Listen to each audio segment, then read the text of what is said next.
لک الحمد یا اللہ والصلاة والسلام علی سید الانبیاء والمرسلین اما بعد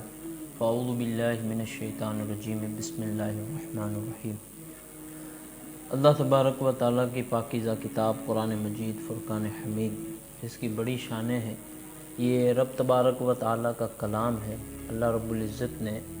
اس میں شفا رکھی ہے تمام عالمین کے لیے، اس میں ہدایت کا نور ہے۔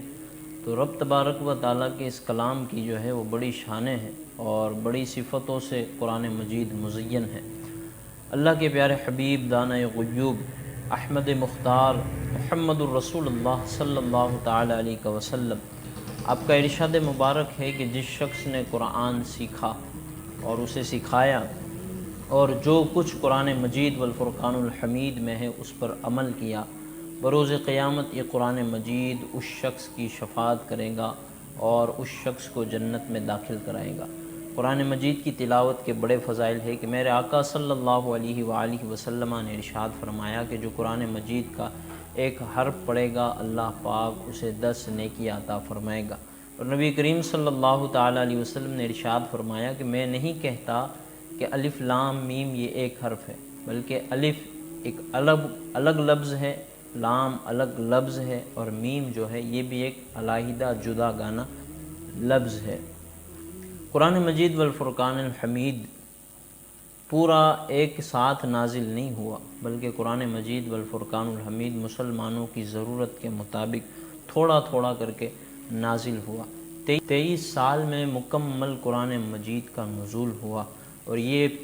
پاکیزہ کلام، یہ مبارک کلام ہمارے اور آپ کے مولا حضور سید المرسلین یاسین و طٰہٰ جناب احمد مختار محمد الرسول اللہ صلی اللہ تعالی علیہ وسلم کے سینہ اقدس پر نازل کی گئی کتاب، اس کے بارے میں قرآن مجید والفرقان الحمید میں ارشاد فرمایا گیا کہ اگر اس کتاب کو جو ہے ہم کو پہاڑوں پر نازل فرماتے تو پہاڑ بھی جو ہے وہ ریزہ ریزہ ہو جاتے۔ قرآن مجید کی بڑی شانیں ہیں اور مسلمانوں کے لیے اس کتاب میں کوئی شک و شبہ نہیں ہے، بلکہ اللہ تبارک و تعالیٰ کا یہ پاکیزہ وہ کلام ہے جس میں کفار نے ہمیشہ شک کیا ہے، اور کفار کا ہمیشہ اس میں جو ہے اس کی گستاخیوں پر معمول رہا۔ گزشتہ دنوں میں بقرہ عید کے دن آپ نے دیکھا کہ ایک ملک ہے جس کا نام سویڈن ہے، جس میں قرآن مجید کی بے حرمتی اور گستاخی کی گئی ہے، جس میں قرآن مجید کو جلایا گیا ہے۔ مسلمانوں کا یہ حق ہے کہ ہمیں قرآن مجید والفرقان الحمید کی تلاوت کرنی چاہیے، اپنی اولاد کو قرآن مجید والفرقان حمید کی تعلیم دینی چاہیے، اپنی اولاد کی تربیت قرآن اور شرع اور سنت اور مطابق کرنی چاہیے، اسلام کا انہیں پابند بنانا چاہیے، احکام اسلام انہیں سکھانے چاہیے۔ قرآن مجید والفرقان الحمید کے متعلق ہمارے کیا کیا عقائد ہے، تو ان تمام کی جانکاری اور معلومات اور علم اور نالج ان تک پہنچانا چاہیے۔ ہمیں قرآن مجید کی تلاوت کرنی چاہیے، اس کے احکام پہ عمل کرنا چاہیے، اس سے محبت کرنا چاہیے۔ دیکھیں قرآن مجید والفرقان الحمید سے محبت کا کیا معنی ہے؟ تو دیکھیں یہودی اور نصرانی یہ جو تھے نا، وہ توریت کو مزین کتاب نازل ہوئی تھی، تو انہوں نے ان کے حروف کو سونے کے اندر مزین کر کے رکھا تھا۔ توریت کو سونے کی فریم میں بنا کر رکھا ہوا تھا، لیکن ان لوگوں نے انہیں پسے پشت چھوڑ دیا تھا، نہ ان کی تلاوت کرتے، نہ کبھی انہیں کھول کر دیکھتے، اور نہ کبھی اس احکام پر وہ عمل کرتے تھے۔ آج ہمارا بھی حال بالکل اسی طرح ہے، سالوں سال سے قرآن مجید ہمارے گھر میں رکھا ہوا ہے، نہ جانے اس کے اوپر کتنی دھول گرد جم گئی ہے، ہم نے کبھی کھول کر بھی قرآن مجید کا معائنہ نہ کیا، اس کی تلاوت نہ کی، اپنے قلوب کو نہ جگمگایا، بلکہ نبی رحمت صلی اللہ علیہ وسلم کا پیارا پیارا ارشاد مبارک میں آپ کی خدمت میں پیش کرنا چاہوں گا۔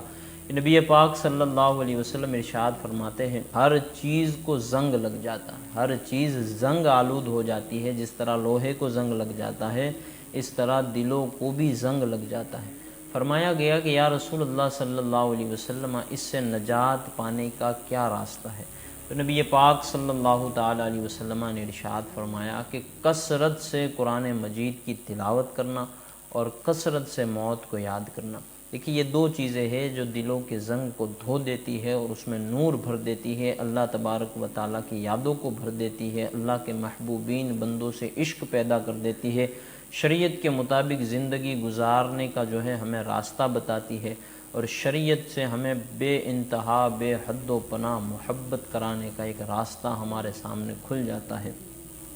قرآن مجید والفرقان حمید کی بڑی شان ہے، اس کی تلاوت کرنا، اس کے اندر جو ثواب ہے، اجر ہے، اس کی بھی ایک مثال مایا گیا، یعنی بادشاہ نے خط بھیجا اور وہ خط گیا وزیر کے پاس، لیکن وزیر کے پاس رات کے وقت خط پہنچنے کی صورت میں وزیر اس کو پڑھ نہ سکا، اور اس نے سوچا کہ بادشاہ نے اس کے اندر میرے لیے کچھ لکھا ہوگا، اور یہ سوچ کر اس نے رکھ دیا۔ جب قاصد دوسرے شخص کے پاس خط لے کر پہنچا تو چونکہ اس کے پاس روشنی کا اہتمام تھا، اگرچہ خط اندھیری کی صورت میں اس کے پاس پہنچا ہے، اس کے پاس روشنی کا اہتمام تھا، اس نے خط کھول کر دیکھا، جو پڑھا تھا بادشاہ کی جو بھی مراد تھی اس نے سب کچھ سمجھ لیا اور خط کو رکھ دیا۔ کچھ دنوں کے بعد جب بادشاہ اس شخص کے پاس پہنچا جس کے پاس اندھیری کی صورت میں خط پہنچا تھا اور اس نے نہ پڑھا تھا، تو بادشاہ نے اس سے پوچھا کہ بھئی میں نے خط بھیجا تھا اور میں نے اس میں لکھا تھا کہ یہ انتظامات کر رکھنے ہیں، تو کیا تم نے یہ انتظام کیے ہیں؟ تو وہ شخص کہیں گا کہ نہیں بادشاہ سلامت، میں نے تو خط پڑھا ہی نہیں ہے۔ تو بادشاہ اسے سزا دے گا کہ بھئی اس نے بادشاہ کے حکم کی نافرمانی کی ہے۔ اور اسی طرح جب بادشاہ اس دوسرے وزیر کے پاس پہنچے گا جس کے پاس بھی اندھیرے کی صورت میں ہی خط پہنچا تھا لیکن اس نے روشنی کا اہتمام کیا تھا، تو چونکہ اس نے خط پڑھ لیا تھا اور جب بادشاہ کے پہنچنے سے پہلے اس نے سارے انتظامات بھی کر لیے تھے، تو یہی صورت سمجھانے کے لیے بیان کی گئی ہے کہ اللہ رب العزت کا کلام جب آیا ہے ہمارے پاس تو ہم چونکہ عجمی ہیں، عربی پڑھنے کی صلاحیت نہیں رکھتے،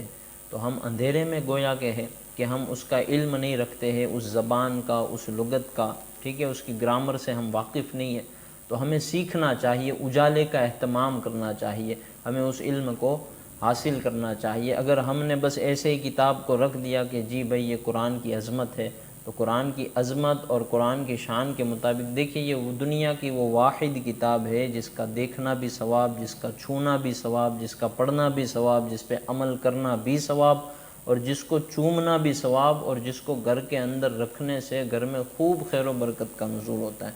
تو یقیناً قرآن مجید کو گھر میں رکھنے سے برکت ہوتا ہے، لیکن اس سے بھی افضل، اس سے بھی اعلیٰ، اس سے بھی بالا یہ ہے کہ قرآن مجید کو سیکھا جائے،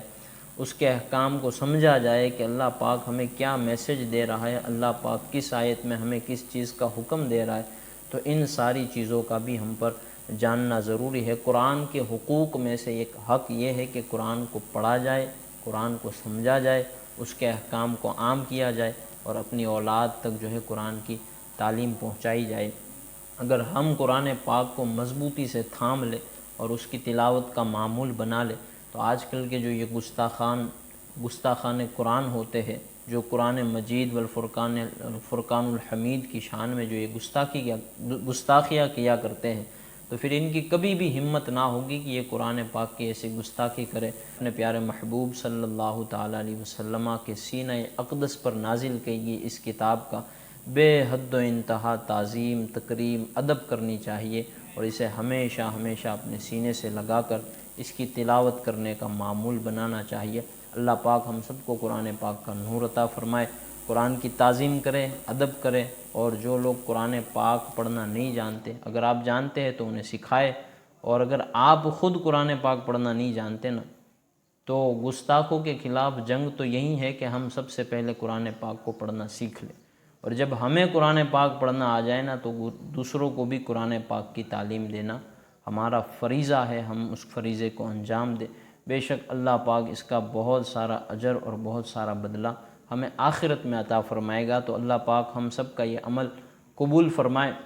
دعا کرے ہمارے لیے بھی، آپ کے لیے بھی، ساری امت مسلمہ کے لیے بھی۔ انشاءاللہ دوسرے موضوع پر پھر ملاقات کرتے ہیں، دعاؤں میں خاص یاد رکھیں۔ السلام علیکم ورحمۃ اللہ وبرکاتہ۔ خدا حافظ۔